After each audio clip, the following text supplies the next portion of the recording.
मी जेव्हा लहान होते ना, तेव्हा माझे पप्पा मला बोलायचे की नाही, होळीच्या दिवशी बाहेर नाही जायचं, आजचा दिवस खूप खराब असते, माहोल खराब असते, पिणे खाणेवाले लोक असतात ना. आज बघा मी जॉबवर चालली, होळीच्या दिवशी आज आमची जॉब आहे, आम्हाला काही ऑफ नसते, आमच्याकडे पण होळी सेलिब्रेट करता. इकडे थंडाई बनवत होते ना, आम्ही इकडे मस्ती करत होतो. ऑलरेडी आम्हाला कलर लागलेला आहे. तुम्हा सर्वांना हॅपी होली गाईज. कशात तुम्ही? आय होप की तुम्ही एन्जॉयमेंट करत आहात. मी तर फुल एन्जॉय करत आहे. सो आमची होळी तयारी चालू झालेली आहे. येताबरोबर आम्ही ना थोडंसं कलर की खेळले आणि मग तयारी चालू केली. गेस्ट काही जास्त होते नाही, कारण मागच्या पाठीमागं इव्हेंट होतं.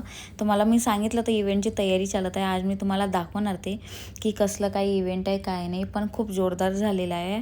ही होळी मला माहीत नव्हतं यार एवढी जोरदार होणार बा माणसानी ना. तुम्ही बघा माहोल आजचा. आय होप की तुम्हाला आवडलं असेल आणि तुमची होळी पण सेफ आणि चांगली गेली असेल. आय होप की तुम्ही खूप एन्जॉय केलं असेल.